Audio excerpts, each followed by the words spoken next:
Oh my, let's just did breaking news. No more bullshit. No more bullshit. No more bullshit. No bullshit. Bullshit, I'm sick of it. Yeah, we got a lot to do. We got to go fast. We got to get out of here. Santa's on his way. Ooh, yay. All right, so today, the fucking power structure in the state of Michigan is horrible. We're going to bring it to you. We got the expert. We got the nerd. We got the wonk. Eli Gold's going to be here. Just put out the big report. The big news is this. Our power grid sucks, and we pay a lot for it. I'm shocked. I just lost power this weekend. Fucking right, dude. That was a blast. Okay, also, an homage to the down linemen, utility workers who have passed away. It's a bitch of a job. Thank you for doing it. Remembering those who have fallen. Calling fake Mike Duggan will be with us. We don't even want the real Mike Duggan. We don't want the real Mike Duggan. Is there such a thing as a real Mike Oh, snap. Karen Doom is bringing the shade. It's the season. She's ready. Wow, snap, sizzle, and pop. I'm just asking. You're right, because look, All-nighter. while GM's trying to siphon what COVID money we got left over to build a plant that we don't need to be paying them for, the Renaissance Center's up for sale, and they were telling, where's GM going? We'll explore. Also, convicted pedophile and former president of Detroit City Council, Charles Pugh, to be paroled next week. I'm going to try to reach Bill Cycli, the lawyer that wouldn't let it go, and got that Pugh put behind bars. Good. And maybe I can tell you my CNN story. So good. Oh, it's good. It's so good. Red brings us a year in review. I hope it's good. I haven't seen it. But anyway, before we get to our sponsors, before we get into the program, I got breaking news. I am a reporter. You know that. So when I report, I've done my work. Here's what I'm telling you instead of writing to you. The COVID response was wrong.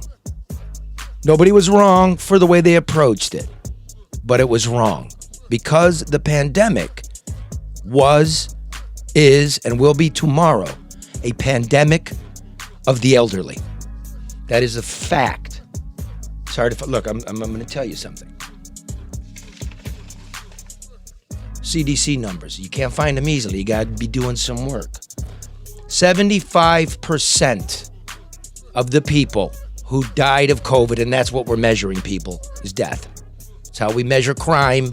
That's how we remember the bubonic plague in Middle Europe. Remember? That's how you do it. Yep. 75% of the deaths are from people 65 and older. In the last month, Delta variant, 73% of the deaths are people 65 and older. A study it was just posted 2 days ago in the Journal of the American Medical Association, right? The researchers are from the Veteran Affairs Medical Center in White River Junction, Vermont. This is a study of 70,000 veterans age 65 and older. And the Geisel School of Medicine, Dartmouth. Dartmouth is an Ivy League school. So it's the Dartmouth and Veterans Affairs. Here's what it says. See if I get my notes here and tell you specifically what it says about these vaccines.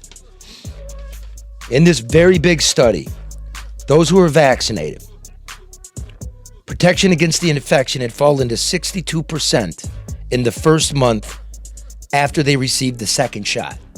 So 1 month after being fully vaccinated, the efficacy, the ability of this thing to fight, plummeted to 62%. And then it went down to 58% in the third month. And then 38% through the fourth month. And then after that, 20%.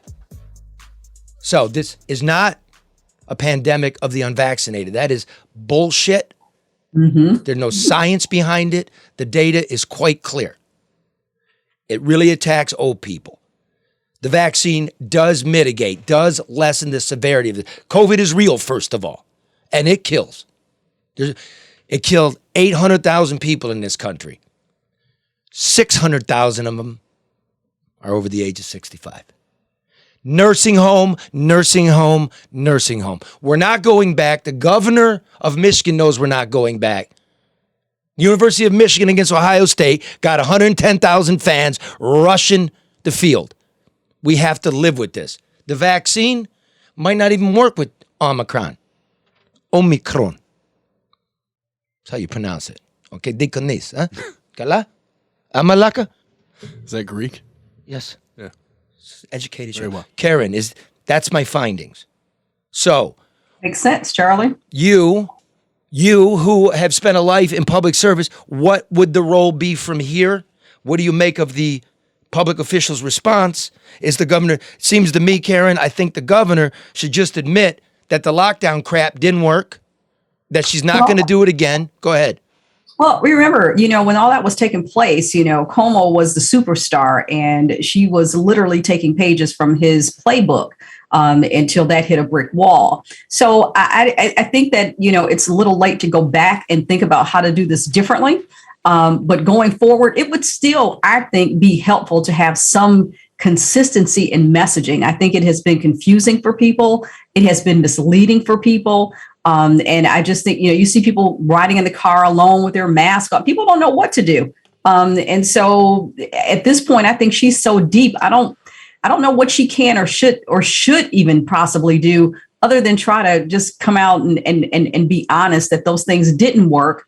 But to assess where we are and the reality of it is going to offend people that may actually be part of her support base. So there's the awkward space that I think that she's in. And I think it's hypocritical. You'll see it in the Washington Examiner. You'll see it around. It's hypocritical of rightist, viewed writers. I was going to say rightist writers, conservative writers, to call her a hypocrite. From this time last year, everything shut down, right? Stop, pause, shut down, Right. Shut down the restaurants again.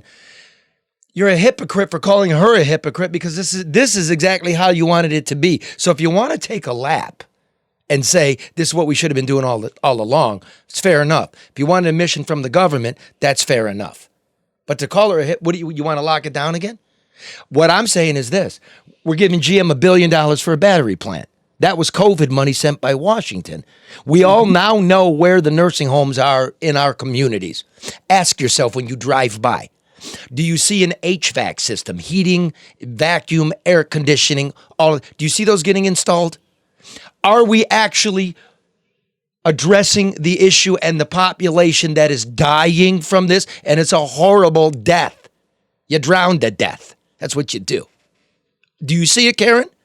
Yeah, I do see it, Charlie. But again, like I said, No, I'm asking you this. You live near Graham Boulevard where all those old people homes are.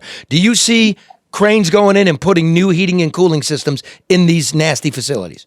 No, I don't. I see people standing outside the side door smoking cigarettes, I guess, on their breaks. That's what I see. Yeah. I don't see anything else. So I don't see any changes. I don't see any improvements. I don't see any adjustments to how things were to make them better than what they are now. Yeah, you look at it this way. The NFL, sports are dying again, right? Because they're like out front. We have to look at it. They could get sued. It's a big primetime show. But how many pro football players have died from COVID? None. You know what I see? Aaron Rodgers is a liar and he's got COVID and he's got to sit out. And then he's back the next week playing like an MVP. What COVID fog?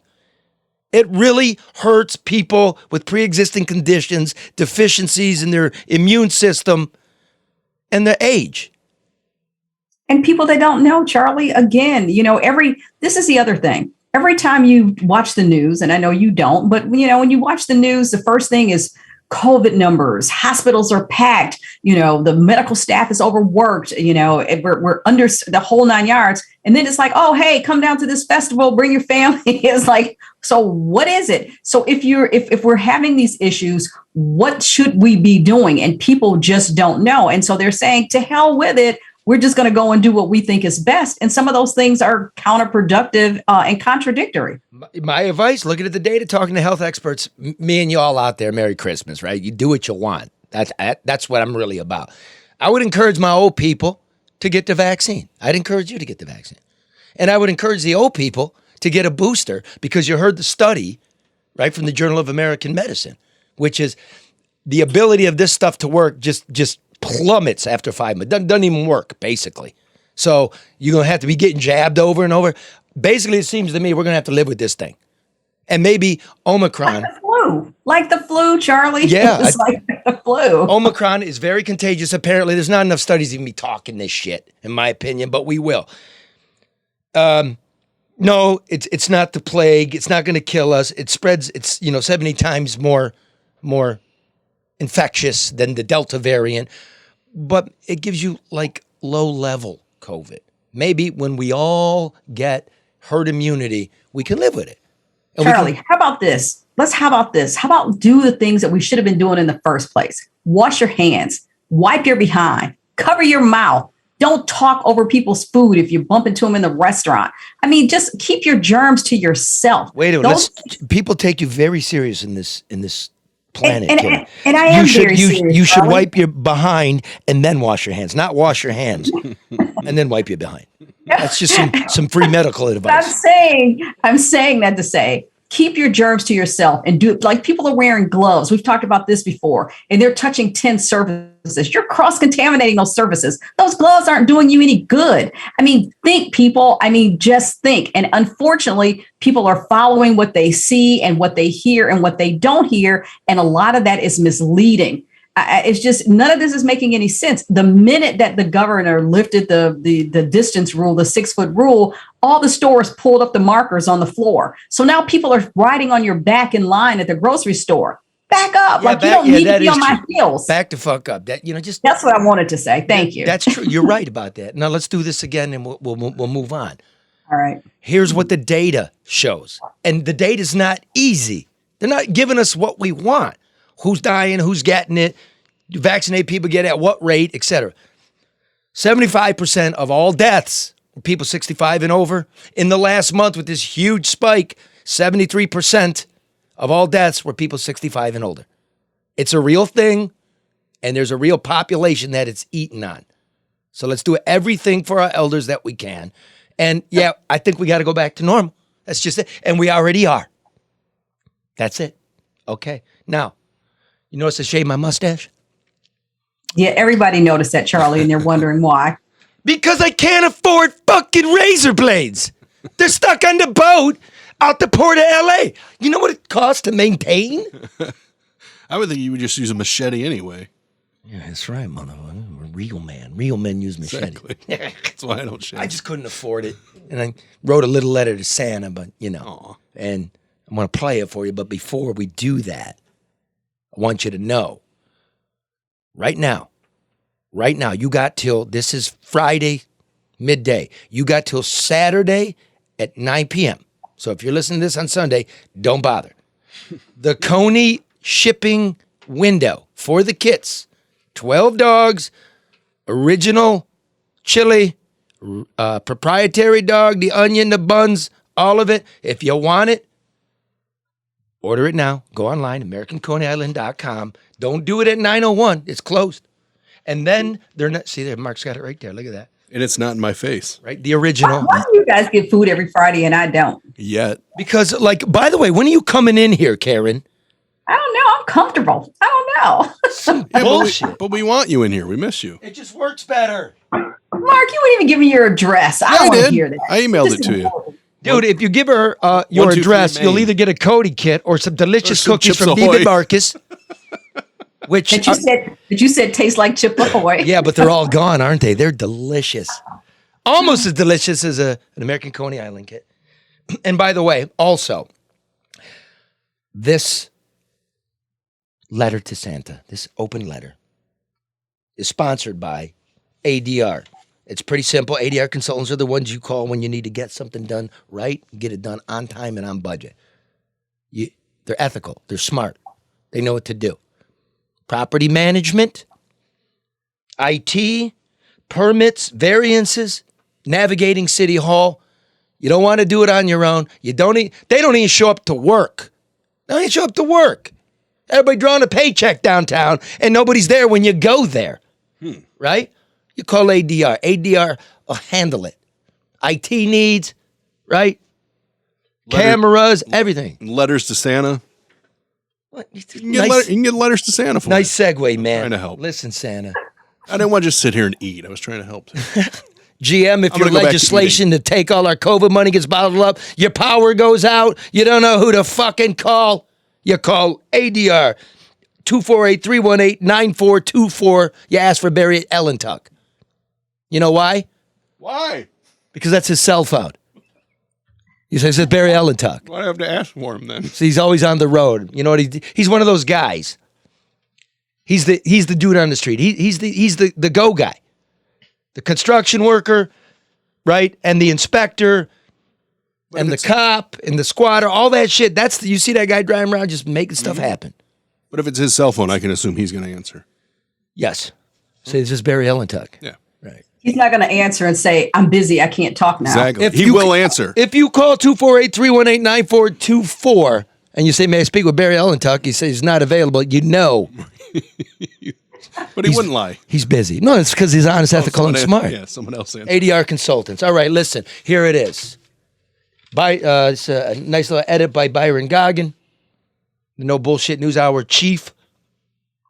What's his title again? Video expert. Yeah, he's just a guy. All right, so here's my Good guy. Now listen, Wait, we have titles around here? yes. Yeah. You're Queen Bee. You're Queen Zoom.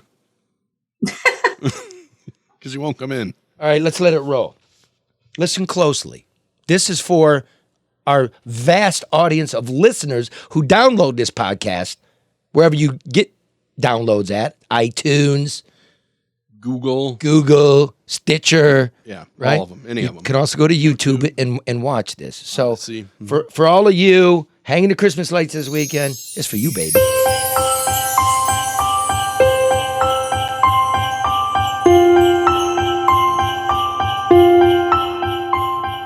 Dear Santa, I know the presents will be smaller this year, and I know they'll be way more expensive. And even if you can't get them because they're stuck on a boat off the port of LA somewhere, I'd appreciate anything you could give me. You see, Santa, the government check stopped coming a couple months back, and I've gotten used to getting something for nothing. I'm sure the grifters and hackers in the Philippines miss their Michigan unemployment checks too, Santa. We all do. Of course, some people are still waiting for theirs.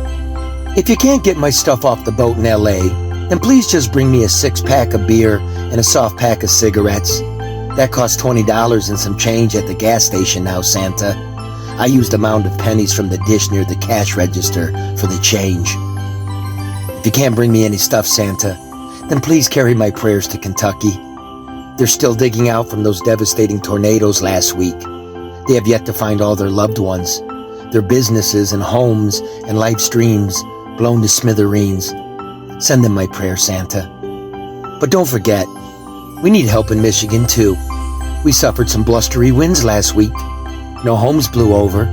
But somehow, 3 times more people in Michigan were without power than those in Kentucky. It's that bad. What will we do if we get hit by tornadoes, Santa? No, not if we get hit with tornadoes, but when. When we get hit by tornadoes. Please, Santa, don't bring us any tornadoes. Bring us some generators. The power executives aren't competent around here, so please bring us some competent power executives, Santa. Ones that serve society instead of their shareholders. The wind is blowing hard again today. We're worried. My mother once told me, people don't ask for too much. We ask for too little. Instead of peace on earth, we ask for keys to a new car. But now we can have both, Santa. We can wish for an electric vehicle and put an end to global warming.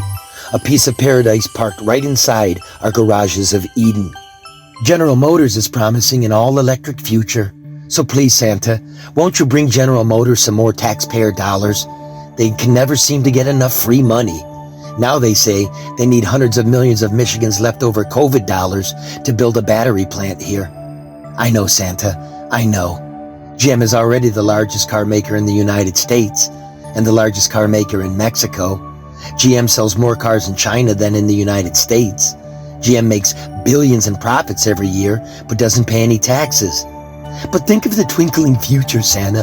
Think of a sleigh pulled by a 255 kilowatt permanent magnet motor. Oh, the wonderment. So please, Santa, bring Mary Barra a tin cup and bring Governor Whitmer a silver pen so she can sign the legislation to give away our money. But nobody around here seems to know where the governor is, Santa. But I know you do. You know when she's sleeping. You know when she's awake. You know if she's taking a private jet to Florida during a pandemic, for goodness sake.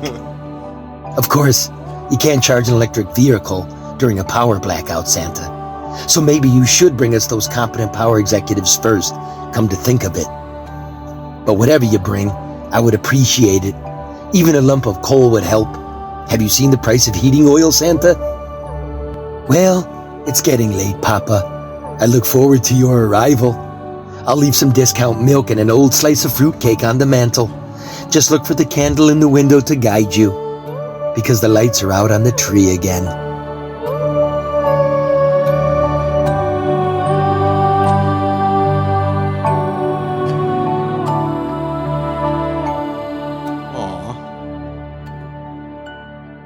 You think he'll come? Nothing like a little Christmas hope, right?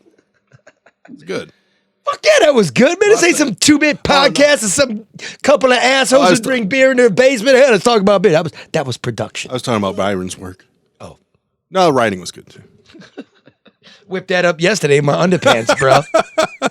Please, Santa, bring me some underpants. So I can write some more. Well, you know what? Okay, look, let's do this, Karen. You ready for this? Yes. You guys think I'm really smart out there. I mean, like really super smart. Like, how does this guy know so much stuff? What is this dude? How does he know stuff like How do you know stuff? kilowatt hours? Yeah. I read other smart dudes' stuff. Right? Such as? Guess who we got? We got Super Nerd. This is the greatest guest ever. Super Nerd Eli Gold, who's, now dig, is the main author and data cruncher of the 2021 Utility Performance Report for the Citizens Utility Board, which ranks Michigan's utilities against other states' utilities on reliability and affordability. That's a mouthful. Basically, it's like this. There's like 8 people in this state who give a shit and keep track of this while we're all staring up at the streetlight going, God damn, there it goes again. So I'd like to welcome to this show for 5 minutes, Eli. 5 minutes. Don't be, wonking and wanking out here, right? These people, no wonking, no wanking. our audience is super intelligent, but like a lot of them got GEDs. You know why? They just don't got the attention span. So let's keep it simple because they're really smart. Nothing wrong with a GED. Why are you looking at me? Me? Yeah. What? No, I was communicating with Joe. You know my brother Yeah. dropped out of high school. Yes. And then he was going into the Army. He's like 20, my brother, right? So he dropped out of high school and he doesn't want to get the GED. He won't do it. He's just a couple credits short. Why not? Because he don't want the fucking GED. You know what my brother did at like 19 and a half, 20 years old? He went back and sat in high school. Really? Billy Madison? And fucking did it. Is that what Billy Madison? Well, he did elementary school, but yeah. Oh. This was a real life feel good story. You shitting all over the Adam Sandler references. I think it's wonderful. I think it's great. But he did that. That's some good. Some beautiful shit. Eli Gold, bro. Hey, by the way, my brother, I won't tell you which one of them it is, or if he's alive or not. But I love you and I'm proud of you. I am proud to be your brother. I will always be proud to be your brother. Okay. Eli Gold, bro, we suck. How bad does the Michigan power grid, how bad are we? We're pretty bad. We're 4th worst in the nation on what's considered the primary reliability index, which is the system average interruption duration index, or SAIDI. And we're the worst in our geographic area. So bad. And if your lights go out, you should be able to get a credit from DTE, right? Those are the rules. But here, I have a few more numbers for you. Not only are the fourth least reliable. Okay, wait, we're the 4th least reliable in the country, meaning our shit goes out the 4th most. Meaning the average customer has their minutes out the 4th longest of any other state. Yeah. Okay. God. Go ahead next. Okay, so 48,109 customers could have received could have received money, a $25 credit, not that much money, for having their power out for more than 16 hours under normal operation. Okay, stop, cut. Okay, we're the fourth worst, right? Mm-hmm. Okay, where do we rank in terms of power going out during major storms?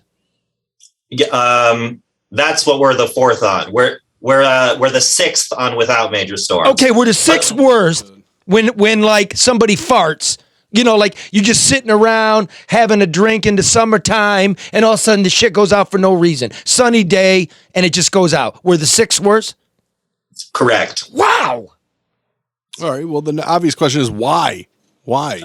I want to get all the numbers first, right? Let me just finish that little number there. Okay, about 50,000 people could get these credits, and about half of 1% of them do. So of, the over $1 million that DTE theoretically owed customers for having their power out under normal conditions, they paid out about $5,000. This is 2017, but I can't imagine. Whoa. Did you just tell me that the rebates we get for being the fourth worst in the United States totaled $5,000 last year? 2017, but the numbers are always a little. It was $5,000. That was the total rebate. That was for normal conditions. The numbers are slightly different for other conditions, but So we got $5,000 back when the wind blew in our. Customers got their $5,000 back. Oh wow. Okay. Where's our costs? What is our cost rank per kilowatt hour? Thank you very much. It's not good. We're the worst in the area. So in the region, Minnesota, Wisconsin, Illinois, Indiana, Ohio, we are the highest. Now the Northeast, California, Alaska, they're higher than us still, but basically in our neighborhood, we're the worst. Okay, what about, that's really bad because, Indiana is, let live and Minnesota's kind of eco groovy and shit. What about just nationwide? Yeah, like I said, nationwide. Again, there's a handful of states in the Northeast, New York, whatever. We're 10th. That are worse than us. Yeah. 10th. I know your work better than you know your work. We're 10th most expensive and the fourth worst. Let's just let that sink in. That's okay. Crazy. Now, Mark, ask your question. Can I ask for another number too? When we are without power, do they get it back on time? Because you see line workers busting their ass. Where do we rank in terms of getting it back on? We're even worse on that fact, right? Right. We're third worst on that. At least these numbers for 2019. We don't get 2020 numbers for a little while. It's all behind a little. But we were the third worst in 2019, and so that is to say we had fewer outages. We were 14th worst in number of outages, how often the power goes out, but it takes them forever to get it back on. Yeah. Okay. Now the question is, why is it so bad, Eli? Okay. So there's normal factors. Pause. See this guy? This guy's fucking amazing. Oh, I love him. Yeah. This is the dude. I want to, bookmark what you're going to say. I just want to thank you on behalf of all of us for keeping track of shit. Power is life and death. Absolutely. Correct. So thank you, Eli. And Go ahead. The whole report's online, too, for anyone who wants to give the website real quick. 147 pages. Is there a website in particular, Eli, you would want people to go to? Oh yeah. The Citizens Utility Board of Michigan. I don't know what their URL is. Okay. Citizens Utility Board of Michigan. Cubofmichigan.org. Cubofmichigan.org. There's a lot of graphs. You don't got to read all 147 pages. Eli, go ahead. You were saying. Why does it suck so bad? All right. So, there's factors you can't control. We're in the north. We got a lot of trees. We got a lot of wind, right? Mm-hmm. That brings power lines down. So the north is always going to be less is Washington State. Than some states, than the kind of southeast, whatever. However, we're still the worst in our region and other states with lots of trees. So I would say, so that's the underlying reason. But then the next reason is the utilities are not really incentivized to promote reliability. That's the basic reason. The economics aren't there. They don't make more or less money if they're more reliable. They get yelled at by us. But unless the regulators or the state legislates or the MPSC mandates that their economic incentives would I'm letting them wonk out here. Okay. Force them. Pause. to- You're wonking out. You're wonking out. Yeah, okay, Here- okay. Are we cutting the trees as we should be, Eli? No. No. Can I ask two questions? Yes. One, of course, Tariq has a question about how many days on average are we lacking power in Michigan and how does that rate with other states? But then we had another, are these underground? Are the other states? Wait. Pause. Question number one All right. is ask it again. In terms of the number of days that we're out of power in Michigan, how do we rank and how does that rate with other states? That's the first question. Okay. In terms of the number of days that we're without power Right. annually. So that first number I gave, so that fourth worst with major event days, and that number is 2019. This is 2019 was 555 minutes for every customer. So that's close to 10 hours per customer. Wow. And where does that rank? Now those are normally concentrated. You know, some people are going to be without for a bunch of days. Some people. Right. Where does that rank, Eli? That's fourth worst. That's what we Fourth said. worst. Okay, now Florida, like you're talking about the South, they get hurricanes. And Louisiana gets hurricanes, and Alabama gets hurricanes, and North Carolina gets hurricanes. And yet we got more hours being out than the Hurricane Alley in this country. Is this correct? Most of the time. God I mean, it changes year to year. But damn yeah. it. I mean, gosh darn it. It is the season. Wow. So what about power lines? Are we one of the few states, or how do we rank in terms of our lines being above ground? I keep hearing conversation about their, underground wires, and I mean, how does that? Generally, we underground wires in urban areas because there's just no way for them to be above ground. But as you get out into more rural areas, it's just too expensive to underground everything. So you can kind of rank that more by how urban a state is, how urban the population is, how many people live in rural areas. Pause. Tell you about reliability there. Pause. As a guy that lived in LA, that got Santa Ana winds, Scirocco's off the desert, 80-mile-an-hour winds on the clock every year in the fall. The power lines are above ground. The power lines in Michigan forever have been above ground.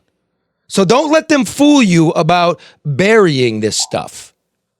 They're not It's just not maintaining. gonna happen. It's too expensive. Yeah, they're not maintaining the grid. It's too expensive. We're broke as a joke here. And the fact of the matter, Eli, let's see if I'm right here.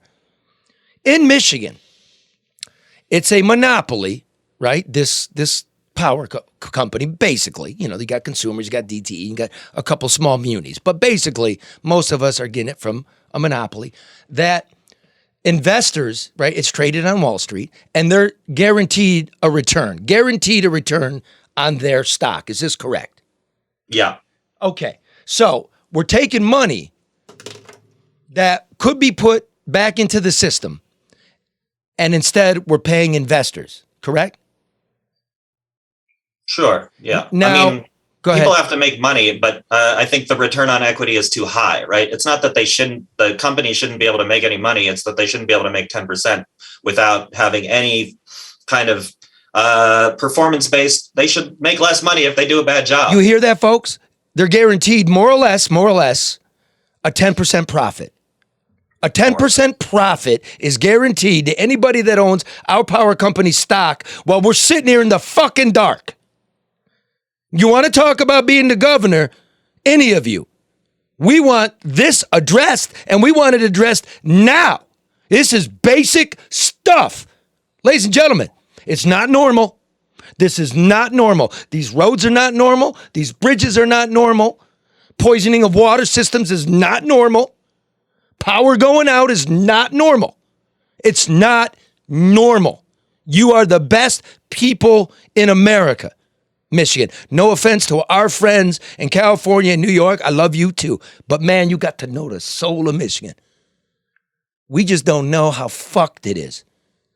Turn it on, people. I never understood why a public utility can be traded. But my other question is, and this is just because it happened to me on Saturday without power for 6 hours driving away and around the neighborhood and heard an ad from DTE ballyhooing what a great job they've done trimming trees and saving money by buying gas last year.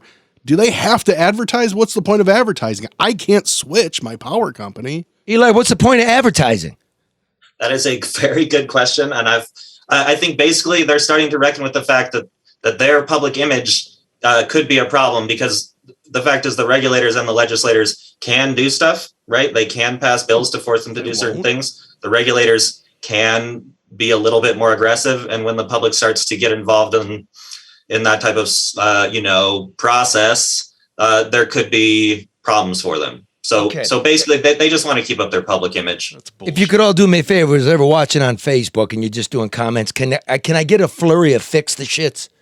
Can I get a flurry of fix the shit? Type it in there. Fix the shit. Fix the shit. You got a flurry of it's not normal. Everybody's telling us about what's not normal. They're talking about the issues in schools aren't normal. The roads aren't normal. The lack of leadership isn't normal. When you said, this isn't normal, but I mean, this is very disappointing. I mean, but I think that they are advertising, dare I say it, as we see the impact that a positive public campaign has had on the perception of the city of Detroit. You can almost buy public opinion. And I think that they're investing in that. It tries to make people feel good, and they forget about the woes. Well, it's because we don't got nothing. Well, exactly. So, I mean, but that's what's happened with us. Everybody's willing to take a check. Like, hey, folks, our biggest city went bankrupt. That doesn't happen anywhere. They took everything away. They took everything away. And they're cannibalizing what's left. Your power grid's for profit, and you don't profit. GM doesn't pay taxes, and yet we're going to build them a plant. We got hockey arenas that don't give us $1 back for the $20 million we give them a year. We're some kind of lab experiment. This shit isn't normal. This is a fucking holiday gift for you. It's not. Go and look at this report. Get yourselves ready. It's an election season. We want this addressed. We also want the schools addressed. We want the roads addressed. Regarding power, Eli, what do they spend on lobbying? I mean, they're spending money there. I was in the middle of ranting. Oh, I thought you were done. All right, good. Give me something else to rant about. Lobbying. How much money do they pay these people that could fix the shit and fix the issue? What are they paying for them? How close are they? I don't have that number in front of me. Okay. I'll put it to you Strike this that way. from the record. But, let me say it because, again, I'm informed. Over 90% of the legislators in Lansing are getting some kind of money from the power company. Oh, there you go. They got caught out. They got caught out for having other funds that were paying. Just Google it. We won't go into... Wow, okay. Yeah, dude, it's bad. It's really, really bad. Now, Eli, final question here. The shit falls down. We're the fourth worst. Then we got all kinds of line workers coming from all over the country. God bless the line workers. We pay a shitload in overtime. How do we pay for that? Do they budget for that, or do they come ask? How do we pay for the unexpected?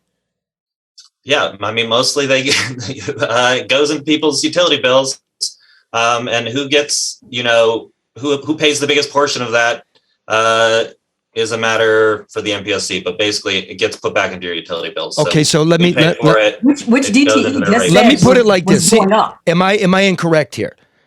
What they do is, okay, it cost us $20 million in overtime to get these lines back up. What the power companies do is they go to the Utility Commission Board and they say, it cost us this much last year, so we need to raise rates to recuperate that money because we have to pay 10% to Wall Street, right? So your rates go up every year, paying for what happened last year. Is this right? Basically. Look at me, the dancing redneck. Look at me, I know stuff. Man, you taught me to read Eli's bullshit. Where'd you go to college, Eli?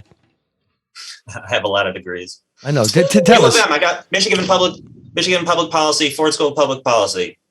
All right. Look at this guy. Yeah, go blue. Look at this guy. Blue. This guy could be making fuckloads on Wall Street. But he's sitting there in a Banana Republic, Salvation Army t-shirt. Why, dude? Why don't you just sell out, make some money like the rest of these clowns? I'm trying. I'm So Eli's for sale. That's what it's saying. Charlie, somebody could say the same thing about you. Why don't you don't sell out? You're in the lower level. You're giving information and truth that nobody else wants to acknowledge. So you guys are kindred spirits. Yeah, because this is like, one, I'm pissed. Two, it's fun. It's fun taking on the man. Fuck you, man. Fuck you, Suits. Hello, John Vaughn. Yeah, we're going to fight the Suits. Gonna fight them. And I love Suits. I love Suits that are competent. You need Suits. So it ain't, we just don't need as many lawyers, man. You know what I mean? Mm-hmm. Do not go to college and get a humanities degree. You know what that means? You're going to law school. We just don't need it. Well, I got an MFA before I got a Master of Public Policy. So, Fine arts. You know, no, that's not what that is. What is that? It's like a Master of Fine motherfucking A. That is a motherfucking Motherfucking A. What kind of art? Somebody sent a link to us from all the board of directors for DTE. It is quite interesting what their stock awards are, their cash out. It's Rip it. Rip it real quick. Go ahead, throw a few names. No, it's too much. It's something. You just have to read give me top 3 names in there. Go ahead. I'm already at the bottom now, Charlie. I mean, I'm trying to read through it, but I'm going to retweet this out, and I want to thank the listener who did it. These are their salaries. Let me see. Let me get to the top one. It is David Brandon, chairman and CEO from Toys R Us. This board member earned $270,305, including a cash salary. Frank Fountain is the second one. Charles McClure, managing partner for Michigan Capital Advisors. Gail McGovern, she's with American Red Cross. Connect the dots, you guys. Mark Murray from Meyer.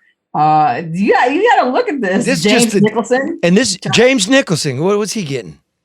Let's see. James Nicholson, he earned $281,994, including a cash salary, US 146, 5 stock awards of 130, and other compensation of about $5,500. And this is just the board of directors. This isn't the chief executive officer. No. This isn't the president. This isn't the chief operating officer. No, this is the board. What a cake gig, man. What a bullshit, man. Hey guys, you're in trouble. Cause we know Eli now. Yeah. Okay, everybody. Eli is my Christmas present to you. That's the dude. Wow. That's the dude. Hey, brother, I just want to say, you can hang if you like. I just want to say thanks for doing the work. Seriously. Thanks for having me on. Because it really puts some stuff behind this. Mm-hmm. So when the power goes out today, they're going to the board. And this, I'm going to give Nessel some love. I'm going to give the Attorney General, Dana Nessel, some love. All right. Because as badly as she's fucked up Flint and everything, she takes on these energy companies. They wanted, I forget which companies, Consumers or DTE, they wanted a $180 million rate increase. She fought them, and the thing is going to be $90 million. Okay. Okay, beautiful stuff. That's what we're looking for. That's pretty good. Got to give it. I'm going to give it. They can hire a few more board members. Yeah, I'm going to give that. That is a fact. So you crazy. Unbelievable. Santa, bring me a competent power executive. Santa. It's not even competency, Charlie. The thing about it is that this is how this is set up. So whoever comes in is not going to deconstruct something that they benefit from. It's not set up to benefit the people that it's supposed to serve. Yep. That's what we keep saying about everything. Yep, everything. Now, hey, folks out there, if you could, type it in there, let me know. Karen will let us know. Did you find this useful? Did you find this segment useful to get you some knowledge? Because DTE doesn't advertise on this program. We won't take that money. I hope, are they finding it useful? Well, they love Eli. They think the information was helpful. They said it was quite valuable. So we'll see. And everybody did your FTS. They called out to fix the stuff as you asked. We certainly appreciate that. So they're letting us know. And like Charlie said, we have very intelligent listeners. They give us insight, information, and questions to help round out, the conversation. So I thank them as well. And don't forget, we're on this thing. You guys will remember last winter, I think, early this year in the winter, Red was out there when all the gas was out. Yep. Yep. This is important to us. We're trying to do it the best we can. It's not a huge newsroom, but we got guys, we got friends of the program like Eli Gold. Thank you, brother. Thank you for that. Good work. You can stay. Thank you. Let me do Happy this. holidays, Eli. And let me do this. Line workers in this state, obviously are the best in the country. The busiest, no doubt about it. And I want to mention a few names of those that died in the line of work. Those restoring your power who died of electrocution this year alone. On the left here is Jesse Record. 38 years old, a lineman for Great Lakes Energy, was electrocuted on September 7th near Baldwin. He leaves behind a wife and 6 children. In the middle is Oswald Moore, 61-year-old DTE lineman who died on June 29th on Detroit's west side from electrocution. He leaves a wife, Cheryl, 4 children, and 8 grandchildren. And on the right is Joe Wazinski, 41 years old, an underground line splicer who was electrocuted October 17th near Brighton. He, as you can see, was a Marine who served honorably in Iraq. Wazinski leaves behind a wife and 3 children. You are not forgotten. We are grateful. And all you out there working your ass off this holiday season, thank you. I wish your bosses were more competent. Let's give that a minute.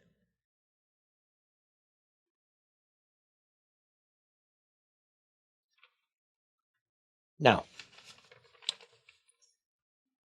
give me some music. What kind of music would you like? Luke.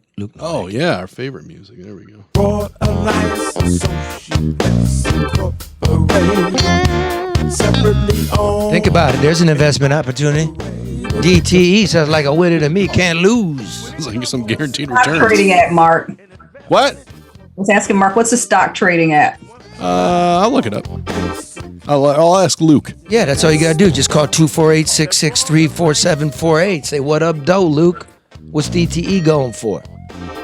They specialize in security. Yes, they do. That's what they do. That's exactly what they do. Grow your assets. They're the best in the Annuities, individual retirement accounts, college savings plans. Don't put everything on black. Don't put it all on red, and definitely don't put it on green. Diversify. Get a financial plan tailored to your needs and your personality and your dreams. That's Luke Nowacki, Pinnacle Wealth, 248-663-4748. Royal Alliance. Matter of fact, tell me King to stop by. Specialize. After all the I'm talking about Royal Alliance Associates. You know what else? Maybe you want to get some solar panels on the roof. Hey, there you go. Want to get off the grid. If they're available, Charlie, you can't get anything. Everything is behind. You can order it. They will take your payments in full. Okay. And then you wait. Which begs the question, where can you loosen up some money to put solar panels on your house? Transition. Maybe the value of the house. All somewhere. financial. Right there. You Look at that. think about getting off the grid, put some solar panels on? Time to get smart? Yeah. Think about refinancing. Save yourself 2 payments a year. That's 866-CALL-HALL. Or go to the website, callhallfirst.com. One more time, 866-CALL-HALL. Or callhallfirst.com. Do it now. Rates are still near or at historic lows. Better do it now. I believe it's a free appraisal weekend, too. It is. There you go. Yeah. So what does that mean, bro? You can get a free appraisal this weekend. Right? Isn't it self-explanatory? No, what's an appraisal? Well, what's an appraisal? What's an Is this appraisal? when they check out your house to make sure the value of what someone is offering is on par for what it's worth. So if you want to refi or you want to buy a house, You have to have it appraised. They will appraise it. It just costs a couple $100. So the banker's willing. It's a vouch that this house is worth what you're saying it is. Yeah, to avoid scams. And that usually costs you $750, $1,000. Yeah. And Hall's going to pay for that for you. This weekend. Any strings attached? Do you have to take a mortgage from them? Call Hall first. That's exactly right. No, listen. I don't know. I knew you were going to eventually keep asking questions I didn't have an answer to. Oh, but we're honest here. But that's what you do when you ask. David is a friend of the program. You're going to get the answer. You know what I suspect? What? I suspect, no, you're not tied into having to fucking pull the trigger on anything. There's only one way to find out, though. You call 866-CALL-HALL or go to callhallfirst.com. Beautiful. Thousands of 5-star reviews. Lots of them. Yep. And Mark's one of them, and I'm one of them. Mm-hmm. Okay. Now, I know why Karen brought up What? solar panels and generators. How's your generator coming along? You get it yet? Yeah. It has not arrived yet. We've been waiting almost 2 months. But I was just saying they took all the money and said, "Oh, we'll get it to you soon." It's been almost 2 months. You're never getting it. It's all fucked up. Jeez. Let's Yeah, go, Brandon. You're never getting it. But Charlie, I want to go back to something for a second. We were talking about the line workers and everybody responded accordingly and that kind of thing. Just this season, I want everybody to kind of pay attention to the people that are normally overlooked. The person that answers the phone, the person that opens the door. I was in a store and somebody had gone in the restroom and just really made a mess. And one of the salespeople had been charged to go in and clean it up. She said, "We have to share this restroom with the customers." And I just quietly slipped her some money. I said, "Here, have lunch on me." And I said, I appreciate it. Take the time and show folks just a little bit of appreciation and courtesy, because there are a lot of people out here doing things that ultimately make it easier for all of us that really get no attention, no shine, not adequate compensation. We think about, tipping folks at Starbucks, but look at the other people that are doing things too. If you can, just kind of say thank you in whatever way is appropriate for you. Beautiful. Fuck them. No, Charlie. Good job, motherfucker. We got the hand up. Hey, guess what? I showed up to work today. Give me $5. Fuck you, man. No, Chance back to Charlie. work. Charlie. What? No. You're right. I mean, No. but you remember the driver down there in Florida, Vinny, man, a really cool dude. I tipped that guy big. Had to listen to his marriage problems. Had to listen, talk to his wife. Bought him a cocktail. And then next day he picks me up all glowy and smiley. He got laid. And I'm like, "That's your tip, motherfucker. That was his tip. I ain't tipping you big again. Well, you got tip big tipped ones." in a way that you could, and it benefits. So that's fine. I said tip in any way that's appropriate for you. Oh, he gave his wife some tip. You know what I'm saying? Next Merry subject. fucking Christmas. All right, now listen. We don't look, man. We can get just about anybody we want on this program, but Eli was just better. That's honesty, right? This is not a program you go to dump your PR points. We just don't play it, do we, Karen? Nope, not at all. This is not the place for that. Karen's the queen of what you're doing. Karen knows all that bullshit. How many numbers you got in your phone, Karen? Probably about 3,000. I have two phones, so about 3,000. See, Karen's the kind, like, if you broke into her car and stole her phone and you opened that phone and you'd be like, "Fuck, I better take this back to This person's too important. to the police precinct. Shit, I'm in trouble with This this person knows fucking too phone." many important people. That motherfucker's kryptonite, man. Do not fuck with Karen's phone or her car, which she parks ass in first in the driveway so she can be seeing you. Ooh, quick getaway. Right. And she carries. Don't fuck with this chick. You got to be one of the most spectacular women I've ever known. Well, hey, as somebody pointed out, not according to Cranes. They make a list of the most influential people, and somebody called and said, "Karen, why aren't you on that list?" I said, "I don't want to be on anybody's list." Whose list? Nobody. They had a list of 100 most influential women in the city. Cranes, Detroit business. What's that? Exactly. But my thing is this: you should never know the extent or the depth of your reach or my reach or influence until I have to use it. I'm not one to stand up and talk about who I know, what I've done. You function very quietly, efficiently, effectively, and for the greater good. That's it. Damn. What's Cranes? Fuck, dude. Shit. You probably got to pay to get on that list. Yeah. You know what I'm saying? Fuck's sake. Yeah, they had ads, but it was crazy though. It was crazy. I don't get into accolades and all that stuff. I really don't. I don't need somebody else to tell me. I just don't. I think there's a lot more truth to what you just said there, too. Yeah, I just don't. Paying to be on influential lists. Oh, boy. Right. Maybe not direct payments, but there are, So some politicians, they're all afraid over here because you got it. Because I know. I know. Remember when we went out to what was the old chairman of the board of DTE? Well, remember we sent Chicken Joe out there. Yeah. Jerry Anderson, and we sent Joe to his house in Ann Arbor, where the power was on, and he's out there in a chicken outfit. That'd be enough to make me fix this. Come on, motherfuckers, fix it. We're coming. People want it. So anyway, what you do, it's real simple. You all know it. Like CNN's got their people. Fox has their people, and you know what kind of questions you're going to get. So here's one from the mayor that nobody around town in Detroit seems to find. Here's Mayor Mike Duggan on Bloomberg. I believe so. Yes. Okay, so this is like New York pretending like they actually know what's going on in business. Listen to this laundry bag of a man talk shit. Listen to this one. Ford Motor Company is renovating the long abandoned train station. They're going to bring 5,000 employees and contractors who will be designing the electric and automated vehicles of the future just down the street. They want to know, where's the talent pool coming from to compete with Tesla, to compete with China? A mile or two away, General Motors has Factory Zero, where they're building the electric Hummers and Silverados in the city of Detroit. Stellantis just opened a new Jeep plant that I know they will go electric to in the near future. We have Waymo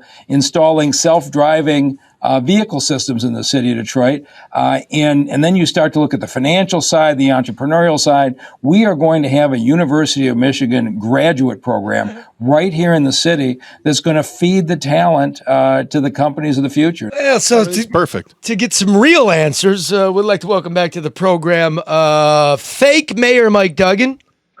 Are you with us, sir? Hey, everybody. Good to be here. So let me just unpack that a little bit, what you just said, or your doppelganger just said on Bloomberg. First of all, this University of Michigan Innovation Center that you just unveiled this week is going to be a $300 million building that was supposed to be someplace else, and the financing fell through, and then they just moved it over towards a hockey arena. But as I understand it, there's only $100 million raised of the $300 million needed. And the guy that raised the $100 million is a billionaire, and he says he can't find any more money. Are we really going to get a fucking innovation center, or are you just talking shit? Well, I think we're going to get an innovation center this time, only because of who it's for, you know? Think about who that jail was for, right? Like we really give a fuck about it. You know, jail is for all the people in the community. This is for all the guys that go to good schools from good communities want to go to graduate school.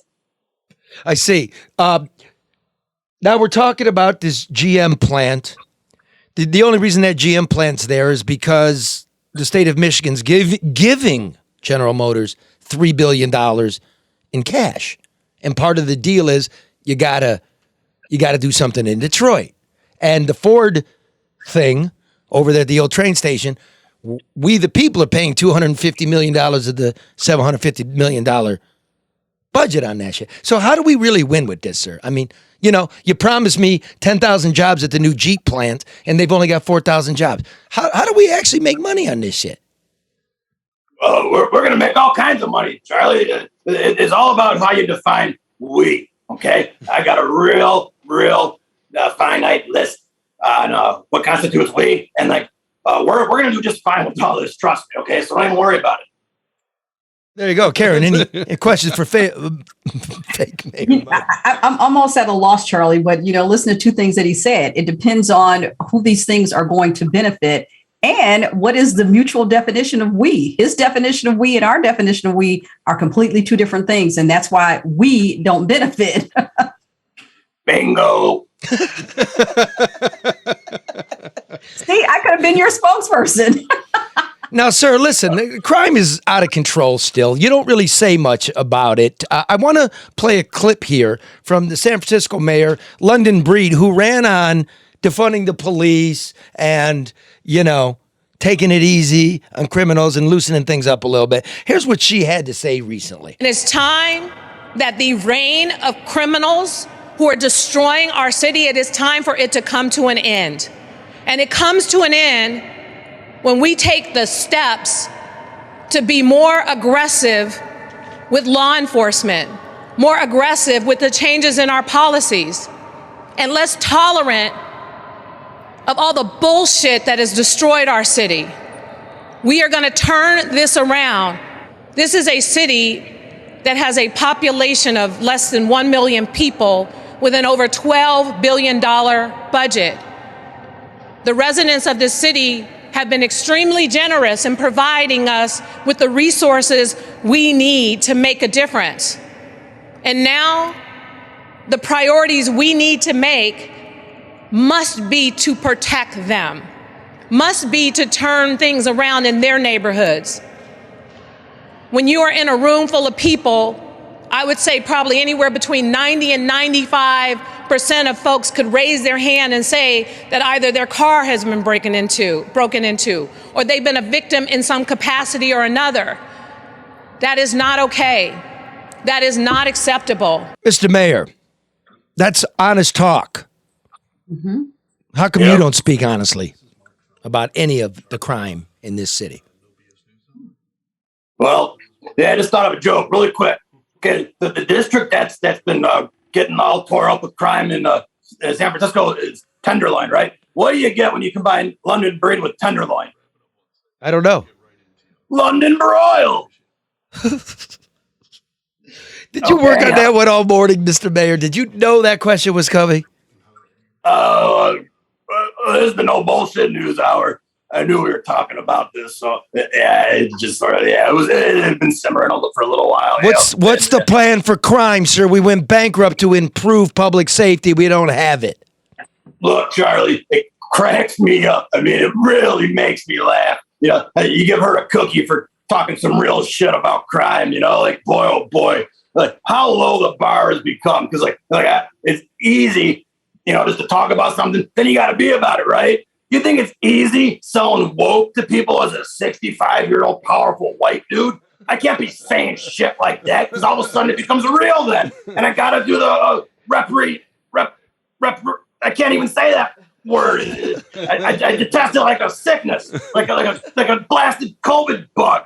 You know, don't talk about it. You don't have to be about it. Don't start nothing, won't be nothing. Want to be starting something, start saying it. No thanks.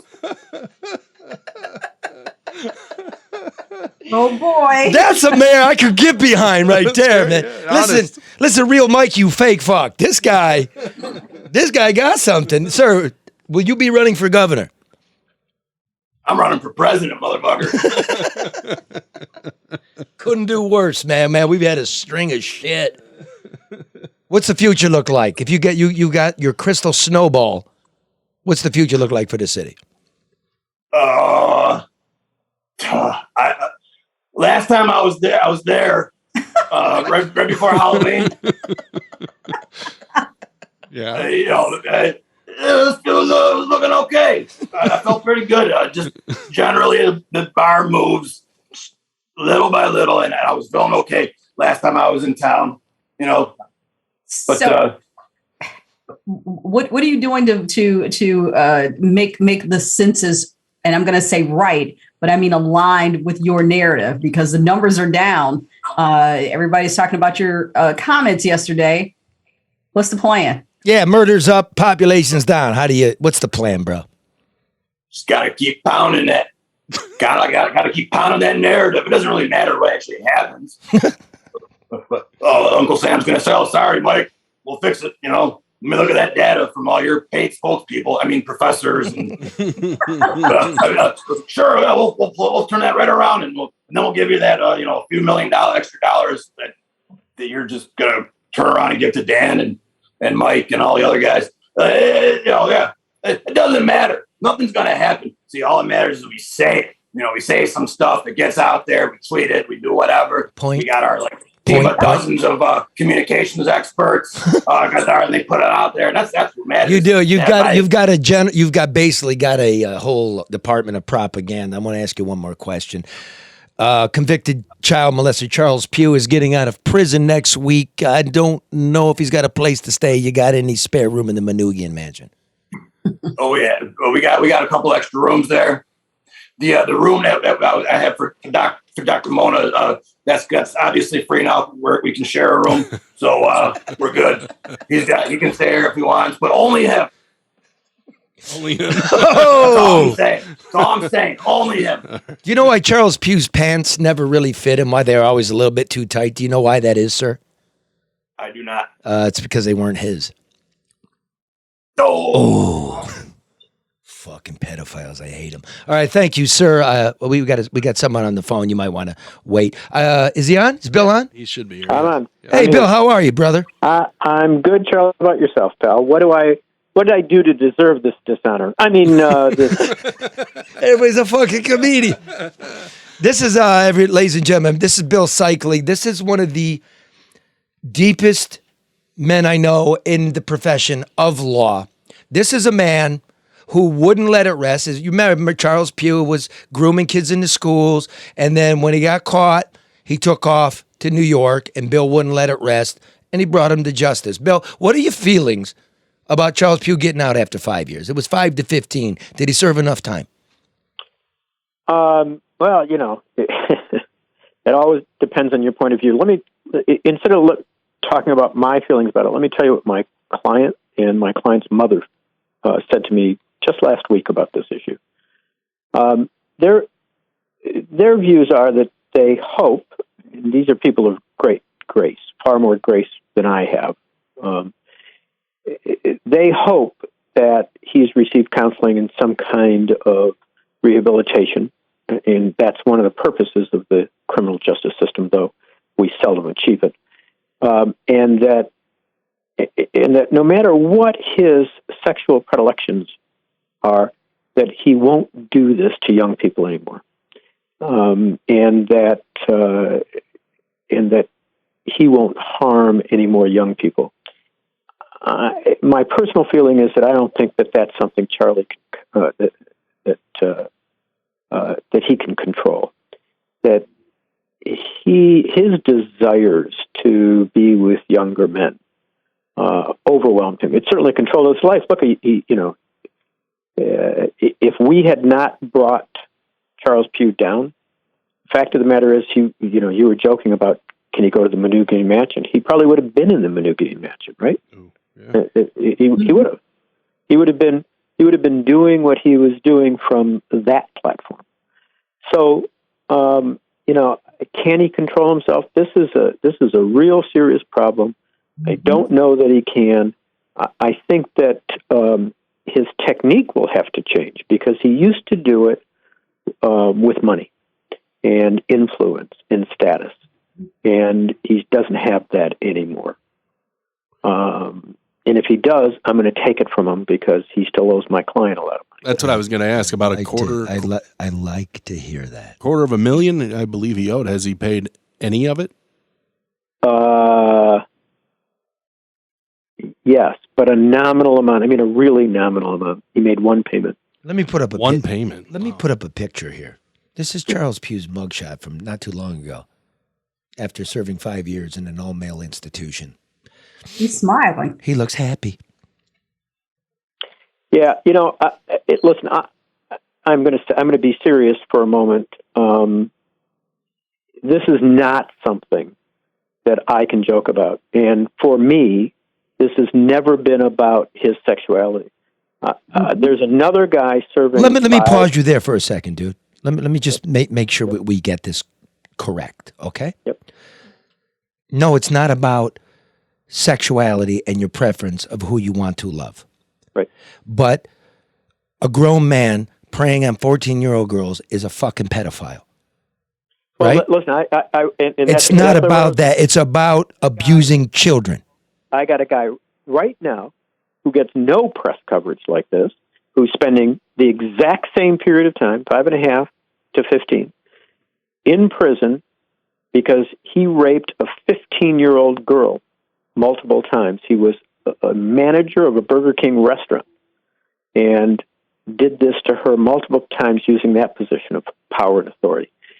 This is not, we can make the gay jokes, all you want. But the fact of the matter is that any time any adult takes advantage of a minor, they do horrific damage. I've represented way too many of these kids, and I've stayed in contact with virtually all of the kids I've represented. And some of them do better, some of them do worse, but it doesn't go away with any of them. So let me make any of them. Let me make this point about our children. We get a lot of lip service to what they need and what we're going to do. You can look at Oxford. You can talk about mental health.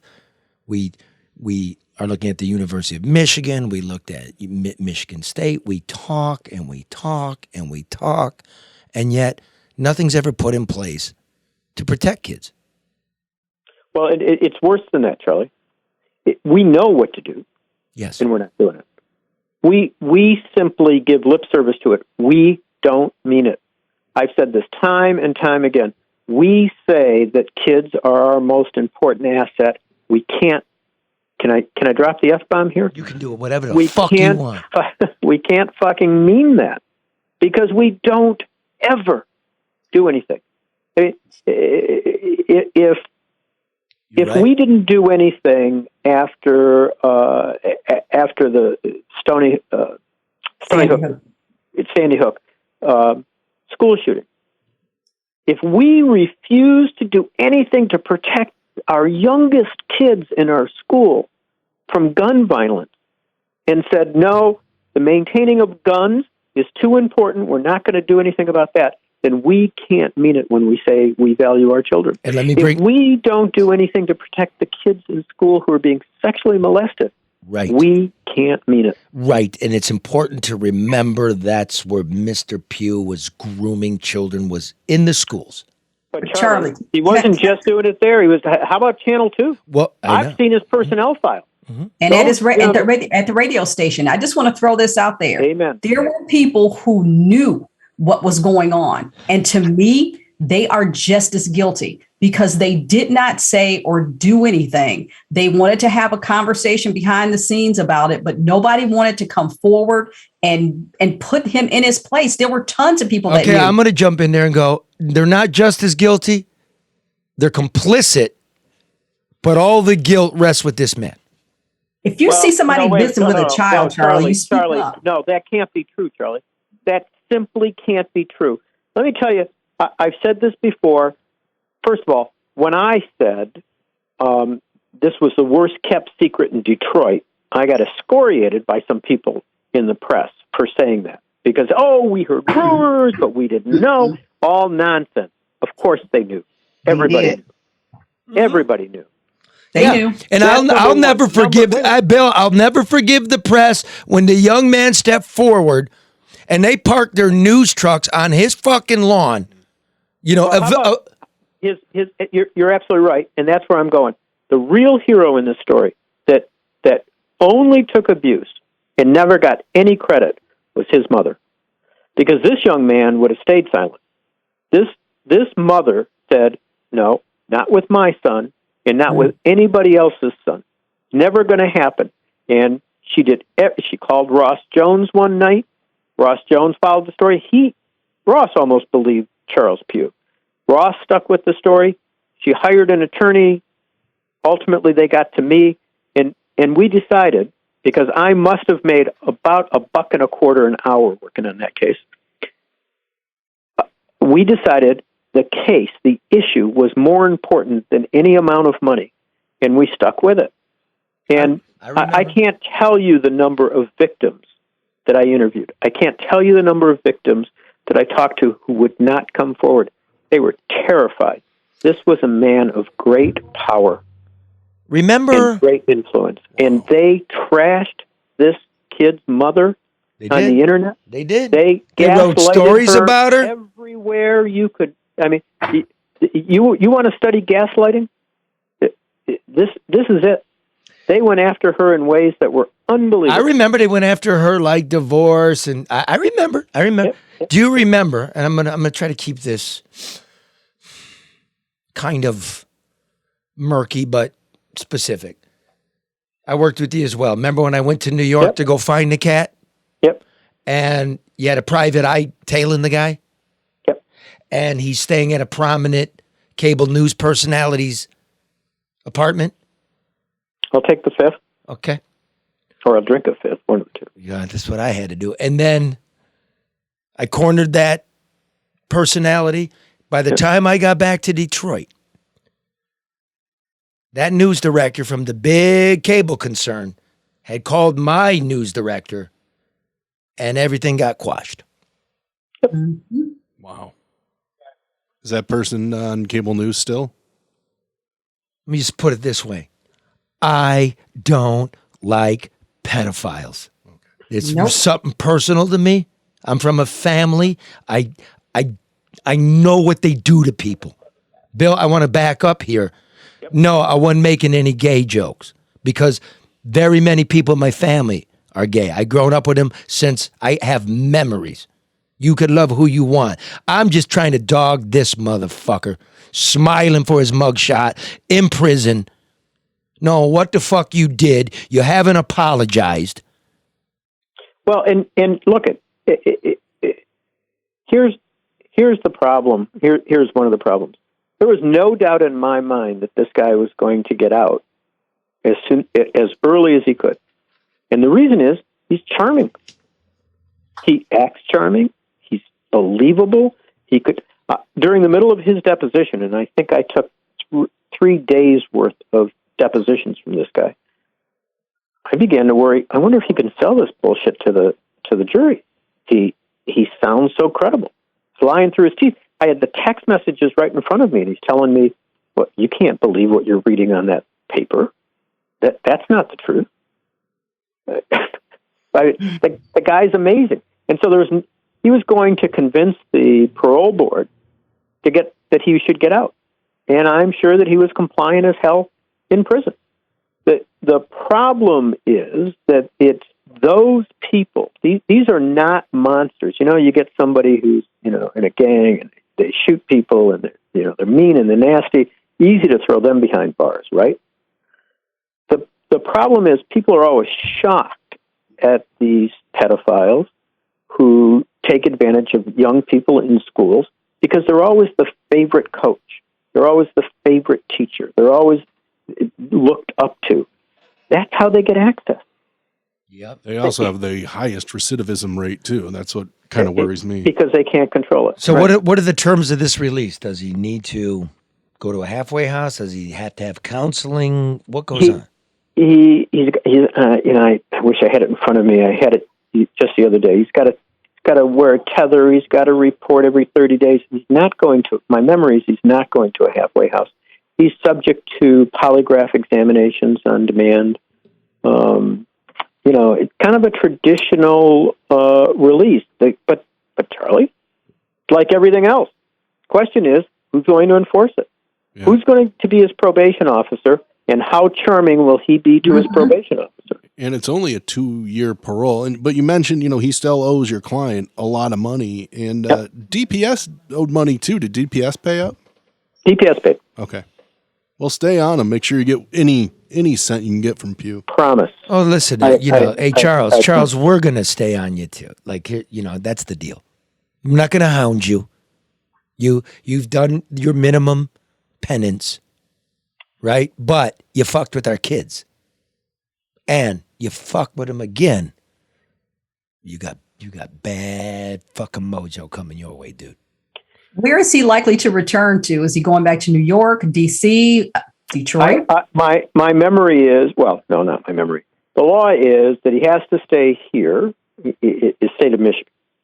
Okay. He has to get permission to leave the state. That's probably my greatest concern, because if he gets permission to leave the state, the motivation for the transferring state to stay on him isn't high. Yep. That's I remember going to Harlem and hanging, he was staying in Harlem and hanging wanted posters at the coffee. You found him. You guys found him. Yeah, you go to New York, motherfucker. Oh, wait, let's be clear. I always knew where he was. I know. There was never a time. Oh, you had photographs. I know. I didn't share it. I did not share it with the press. I did not tell the press where he was. I didn't. All right, let's dispense with the. I was only waiting for the bankruptcy to be lifted so that I could sue him. The bankruptcy court had prevented me. Let's be honest. We're going to have to be honest now. This is no bullshit news hour. You did let the press know because you let me know. I did not I said I only told you what city he was in. I didn't tell you where he was. Wait a minute. Hold on. Do you remember when he was working at a restaurant in Harlem and I called you, Charlie, and told you where he was? Le Petit Poulet. Petit Poulet, which translates to the little chicken. Yeah, I mean, the problem... We got him fired. For him was social media. The problem with him was that, people were taking pictures of him. People recognized, took pictures and put it on social media, and that's how he got busted there. Is social media, will that be a condition of his parole? I know he can't have access to minors, but does that mean he can be on social media? He cannot. Good. No, actually, it was never his it's never his mechanism. So I'm not convinced it's good. Bill, you got, I just want to wrap it up. And one, by saying thank you. Yeah. And two, you've got the freakiest, one of the most important jobs in the field of law that I can think of. And I know it's got to be maddening for you. I know it's got to really affect you. And, I just, again, just being a person from some place, I don't want to let too much stuff out, but I really love you. I respect what you did here and what you do. I wish people knew how common this stuff was. And I wish people would begin to not stop gaslighting the victims and the parents, because it really takes a toll. What happens to kids in these situations is hard enough without people piling on, and they really do. So I appreciate that. It is. I have learned about the underbelly. It was of society. It was candidly easier when I was doing product liability and medical malpractice. But while this work might not be as profitable in terms of finances, it's far more rewarding emotionally. And like I said, I stay in contact with most of these kids. I hear from most of these kids every year, especially around this time of the year. And it's gratifying to see them as adults and begin to develop and begin to get better and begin to heal. But we as a society have got to do more to help them, and we don't. Well, Bill, a lot of our listeners are saying, bless you. Thank you for what you're doing. We were just talking about Eli and Charlie. There are people that are still left like yourself that are willing to trade off profit for the benefit of the people they serve. And for that, you are thanked and appreciated. Well, I appreciate it. I tell people I'm only 35 years old, but this has been a hell of a business. So I look like a 70-year-old. Always a pleasure, Charlie. Try to stay out of. I can't say that with a straight face. Never mind. Love you, Billy. Thanks, Bill. Thanks, man. Enjoy, guys. Thanks for having me. Happy holidays.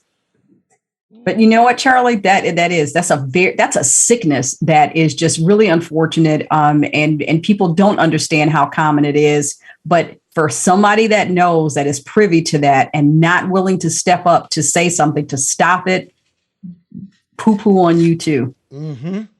I was thinking too, I was thinking about John Vaughn and et cetera. And like this title of survivor.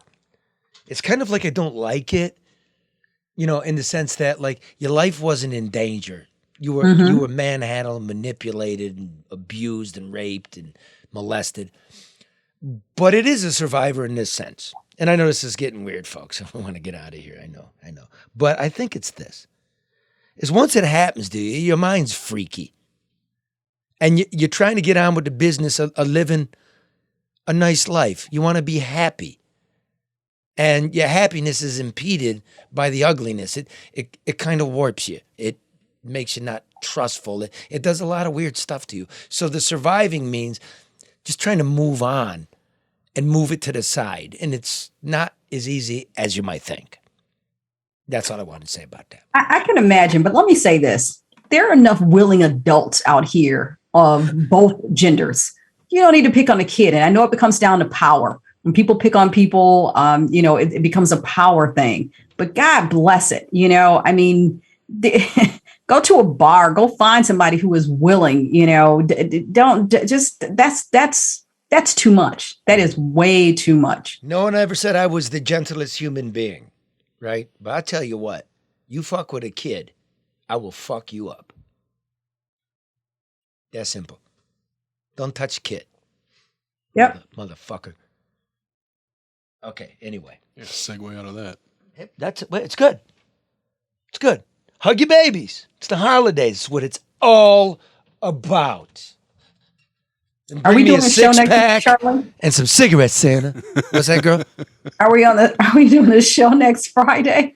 No, I think I'll bring one of my old Only in America shows out. Which one should I bring? Oh, I love show meetings. What are our options? I could do Country Preachers. When I went into Appalachian, was handling snakes, yeah, and stuff for the Trapeze Clown, Burning Man. We'd do Burning Man. I had nothing better for Christmas than Burning Man. Burning Man. I love it. I was the first holiday. What? Well, like a Yule log. It's a Burning Man.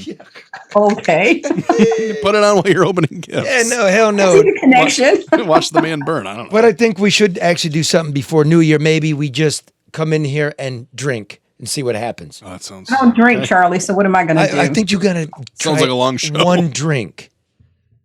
Nope. One drink. One flaming sambuca. Wait, you don't drink at all, Karen? No, I don't drink wine. I don't drink anything. I have a B12 drink here. I'll drink that. Wait, have you ever? Nope. Not in college. Not in school. I just don't drink. I don't like alcohol. I don't like the How do smell you of know it. if you've never had a drink of alcohol? I've tasted it, but I don't like it. I don't drink. Oh, wait a minute. You've never had like Prosecco? Like bubbly, sweet, champagne-y wine?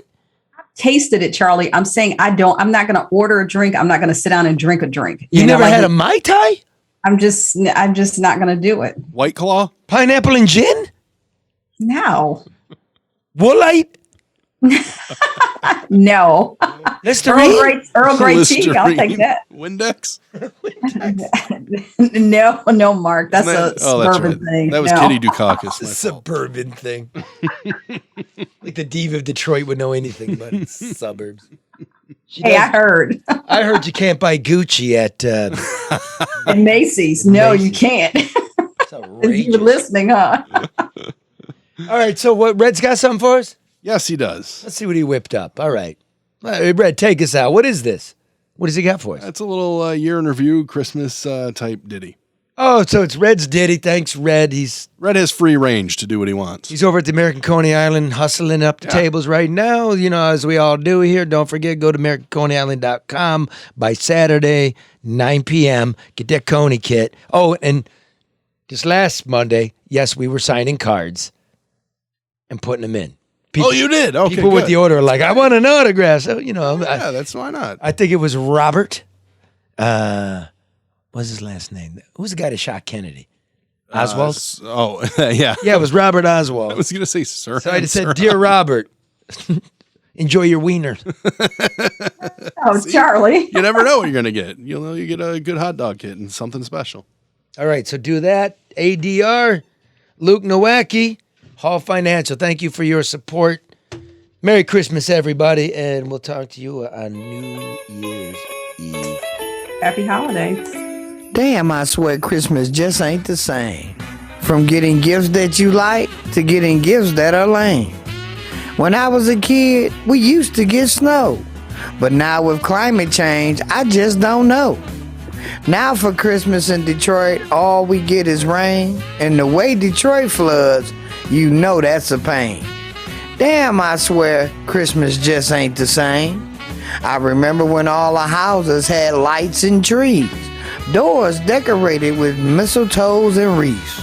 But since we lost lights at the slightest of breeze, even decorations been put on freeze. Damn, I swear Christmas ain't the same. For me as a kid, Christmas meant no school. 2 whole weeks, man, that would be so cool. Couldn't wait to see the family, to sit down and eat. But now with COVID, we got to be 6 feet. Damn, Christmas just ain't the same. Used to love to watch all the Christmas shows. Now everything that comes on about Christmas just blows. Used to make snow angels out in the fields. Can't do that anymore cause of Duggan in his poison backfield. Damn, Christmas just ain't the same. I hate to complain and sound so blue, but everything I just said you know to be true. But one sure thing, and this I know too, with 2 good drinks and a joint, this Christmas I'll get through. Love is the greatest gift you can give, so give as long as you live. Merry Christmas, everybody, and a Happy New Year. Deuces. That's pretty nice, Red. Thanks for it, bro.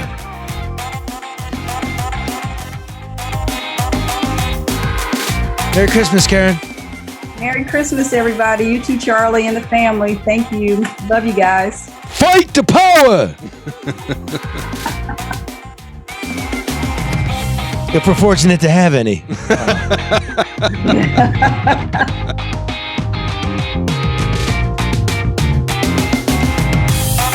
Thank you, Eli Gold.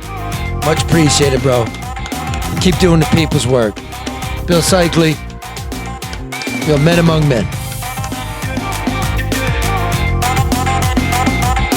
I wonder what Drew's doing. Eating conies. Drew, bring me a beer.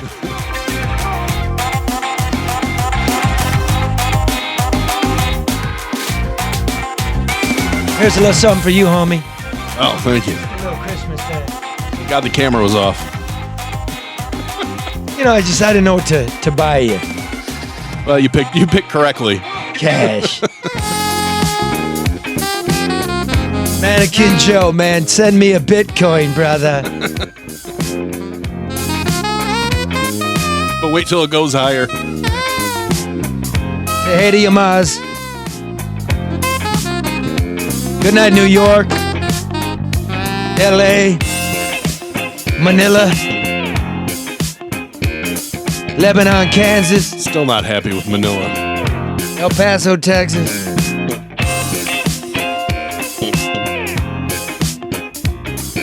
Good night, Kazakhstan. We actually got a listener in Kazakhstan.